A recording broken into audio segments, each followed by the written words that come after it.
Olá, amados do Senhor. Espero que todos estejam bem, na paz e na graça de nosso Senhor Jesus Cristo. Atendi a ligação no dia 4 de maio e sabendo que era alguém lá de Pelotas. Aí perguntei sobre a cidade, conversamos bastante, mas eu não sabia quem era. Aí tive que perguntar. Desculpa a pergunta. Quem é que está falando comigo? Você não está reconhecendo a minha voz? Não, é o Dyson, aquele baixinho. Quando nós ficávamos perto um do outro, parecia o Davi e o Golias. Ah, estou lembrando. Mas nos meus pensamentos, eu imaginava outro baixinho. Mas na minha recordação, veio aqui na minha recordação que depois então eu acabei me lembrando do Dyson. Aí ele mandou a foto para mim, aí eu realmente vi que era ele mesmo que eu estava pensando. No tempo em que estive aí com vocês, esse momento de poder conviver, olha, realmente foi um tempo muito gratificante com inúmeros aprendizados. Não me recordo o nome de todos vocês, mas lembro da fisionomia e cada um de vocês são muito importantes para mim. Além de nós termos boas recordações e bons diálogos no qual quando estive aí com vocês. Acredito que já faz mais ou menos aí uns 3 anos que a gente não se vê. Como todos sabem, eu fiz o meu PPHM lá em Morro Redondo com o pastor Vomar. E aí a SLB me enviou aqui para Amambai, Mato Grosso do Sul. Uma cidade pequena com a população de mais ou menos 37 mil habitantes. Então o Udo lá de Morro Redondo trouxe a nossa mudança para cá juntamente com o carro. Aí nós fomos de férias lá para o Espírito Santo e de lá, depois das férias, nós viemos para Amambai. E algo interessante aconteceu lá no aeroporto em Vitória, no Espírito Santo. Deus usou 3 crianças para uma aproximação entre famílias. O Davi, o nosso filho, viu lá 2 crianças gêmeas num carrinho. E ele falava: pai, vem cá ver umas crianças. Olha que lindo, são gêmeas. Aí eu fui lá, depois a Neia foi lá, e a mãe da criança veio a conversar conosco e perguntou para onde nós estávamos indo. Aí a Neia falou: nós estamos indo lá para Dourados, depois, no outro dia, nós vamos para Amambai. Tá, e vocês vão dormir onde? Aí a Neia falou: na rodoviária ou lá no aeroporto. Não, de jeito nenhum, vocês não podem dormir lá. Eu vou levar vocês lá para a casa da minha mãe. Ela simplesmente disse isso sem nos conhecer. E aí ela ligou para a mãe: mãe, eu estou levando um casal e uma criança para dormir aí conosco. Quando nós chegamos em Dourados, o pai dela foi nos buscar no aeroporto, nos recepcionaram com uma janta, depois providenciaram um apartamento para a gente tomar banho e descansar. No outro dia, tomamos o café da manhã, nos levaram na rodoviária e Deus abençoou aquela família. Eles são da igreja presbiteriana, eles trabalham lá com grupos com os indígenas em Amambai. Aqui também em Amambai e lá em Dourados. E nós passamos a conhecer melhor essa família, havia somente lá no avião. E Deus foi muito bondoso para conosco. E chegando aqui em Amambai, também nós fomos recepcionados pelo presbitério com um delicioso almoço de boas-vindas. E aqui em Amambai nós temos quatro entradas para a cidade. E todas as 4 entradas têm uma tribo indígena. Então são aproximadamente 12 mil índios. Tem sido um tempo muito abençoado aqui em Amambai. Quando nós chegamos aqui, eu iniciei os cultos no sábado, no dia 31, lá no ponto de pregação em Paranho, a 110 quilômetros de distância. E no domingo aqui em Amambai. No primeiro mês aqui, eu e a Né pegamos dengue. Nossa, não queiram passar por isso, é horrível. Só dá vontade de ficar deitado e muita fraqueza. Não tem remédio para isso. É curado pela graça e por alguns chá que o pessoal geralmente tomam por aqui. Nós celebramos 3 cultos em 3 finais de semanas aqui em Amambai. Depois veio a pandemia. A gente não conhecia a gente não conhece quase ninguém. Aí parou os cultos presenciais, depois iniciamos os cultos online e voltamos a reunir em 3 cultos somente em setembro, que também eu fui instalado aqui pelo pastor sinodal, Afonso Weimer. Em novembro surgiu uma hérnia na minha virilha e no dia 8 de dezembro acabei passando por uma cirurgia e foram descobertas então 3 hérnias. A Néia fez um exame de colonoscopia esse ano e o médico retirou um pólipo no intestino, que já era um carcinoma. Ficamos abalados com a notícia, mas graças a Deus o câncer dela foi eliminado. Então ela precisa repetir esse exame a cada 6 meses. Por fim, semana passada fui convidado a receber a primeira dose da vacina contra a Covid-19 e a segunda dose vai ser só em agosto. Neste sábado passado, dia 8 de maio, nós recomeçamos as atividades novamente. Pensando nesse tempo de pandemia, de corrupções, desvios de vacina, que todos nós estamos presenciando e sofrendo as consequências. Quero trazer uma meditação cujo título é Deserto e Conversão. O que você lembra quando se ouve falar em deserto?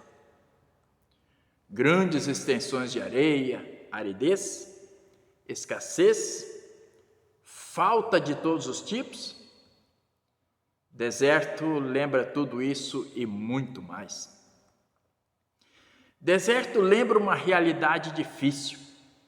Assim, na Bíblia, quando se faz menção a uma referência de desertos, faz-se falar, sobretudo, de tempos difíceis, de escassez, de sofrimento, de tentações, tempos de governos corruptos, tiranos, opressores que promovem momentos de crise em diversos sentidos. Eu quero trazer uma palavra bíblica de Lucas, capítulo 3, versículos de 1 a 6. Lucas, capítulo 3, versículos de 1 a 6, eu passo a ler. Fazia 15 anos que Tibério era imperador romano. Nesse tempo, Pôncio Pilatos era governador da Judéia. Herodes governava a Galiléia. E seu irmão Filipe governava a região de Itureia e Traconites.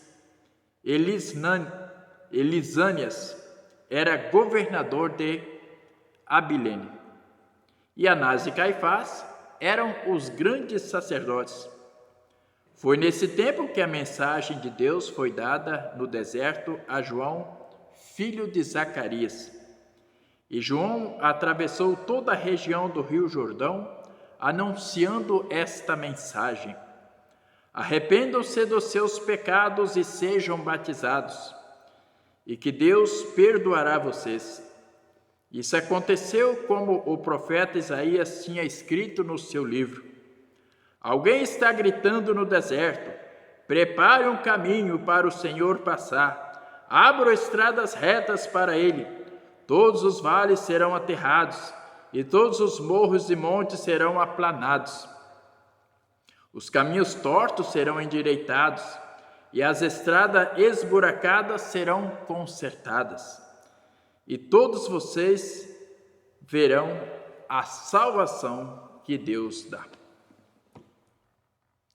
Então, queridos, a partir desse tipo de deserto é que João Batista foi chamado a ser uma voz que não se cala, anunciando que o tipo de mal ele poderia ser vencido, superado, desde que houvesse conversão. O que é conversão? Conversão é mudar de rumo e direção. É mudar de procedimento, de pensamento. É mudar de posturas e composturas. Conversão não é só mudança de postura religiosa, mas também moral, ética e política. É mudança de mente e de coração. De nada adianta mudar de religião se o coração e a mente continuarem os mesmos, pois neles restam apenas os procedimentos e as ações. E se continuarem os mesmos, as ações serão as mesmas, e os conceitos e os preconceitos também.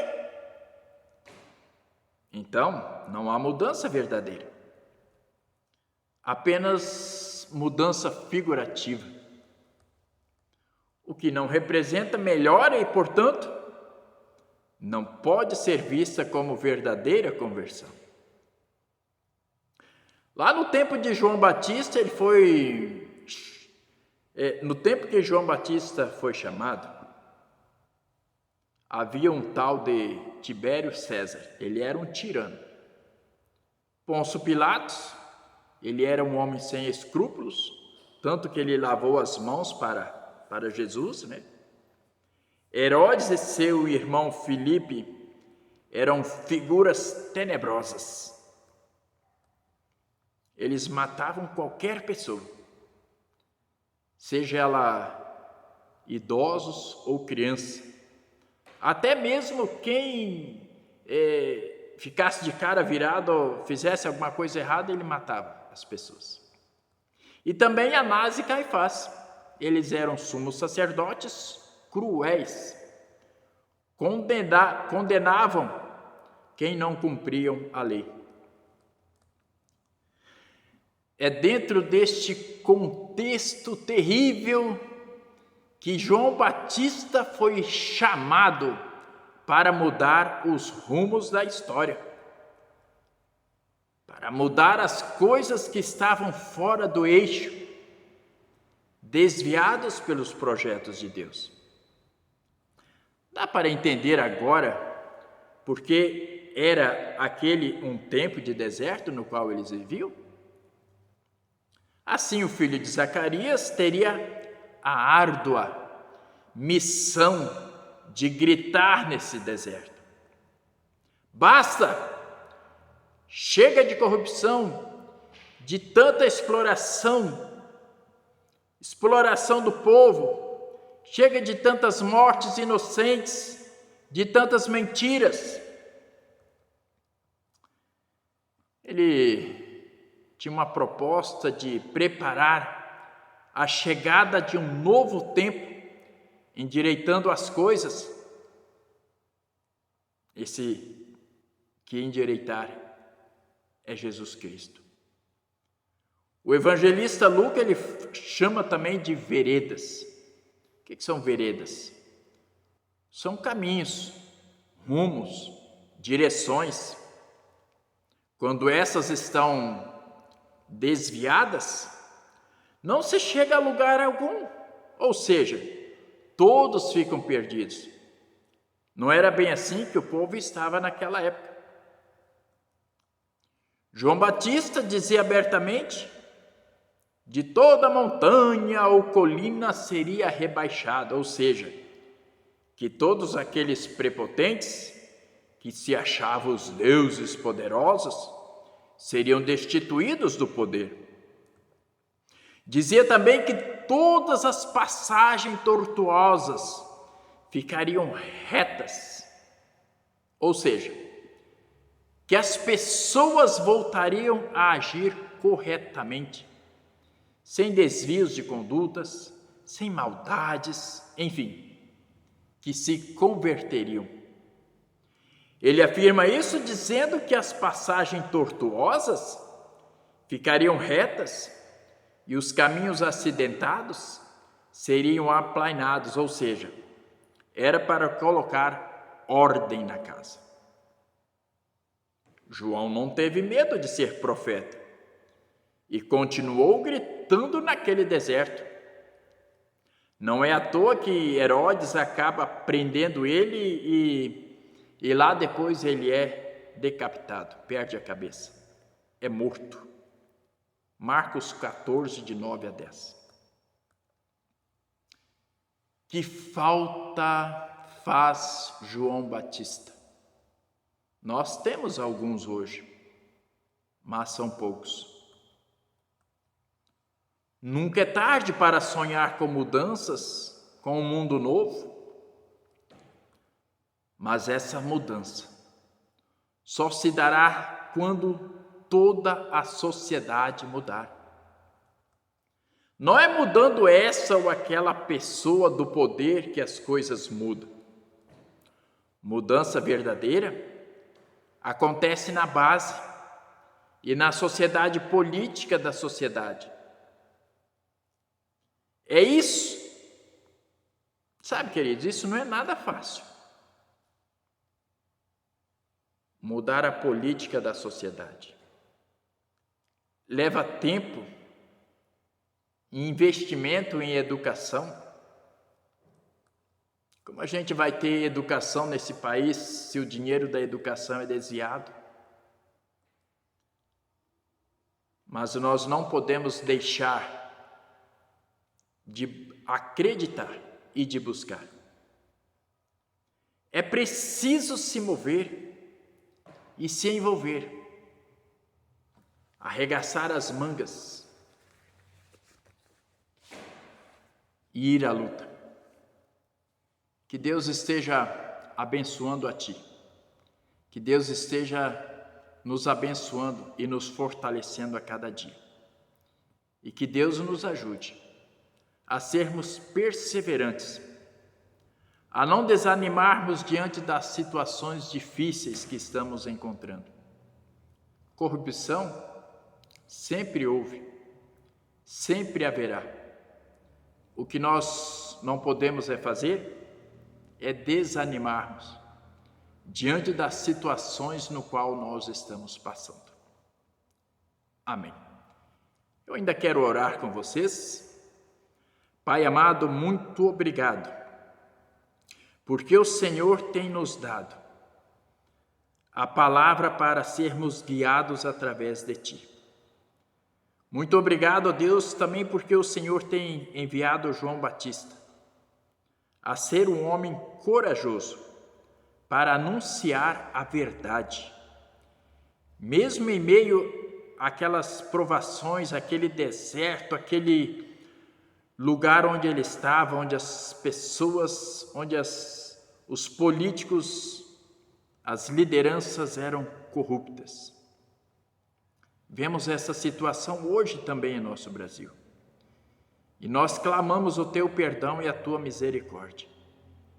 Clamamos também para que haja novos João Batista, para que leve a tua palavra com coragem, com fé e com sabedoria. Pai amado, dá-nos da tua coragem a cada dia, que ao sermos desafiados, nós não possamos responder de nós mesmos, mas que possamos responder através da tua palavra.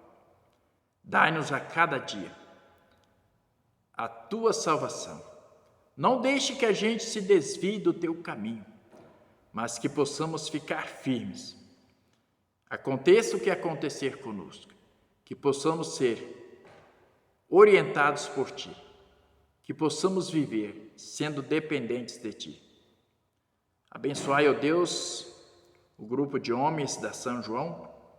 Seu Deus esteja cuidando de todos os familiares, desses homens que muitas vezes têm se disposto a sair de seus lares de madrugada para ir ouvir a Tua palavra.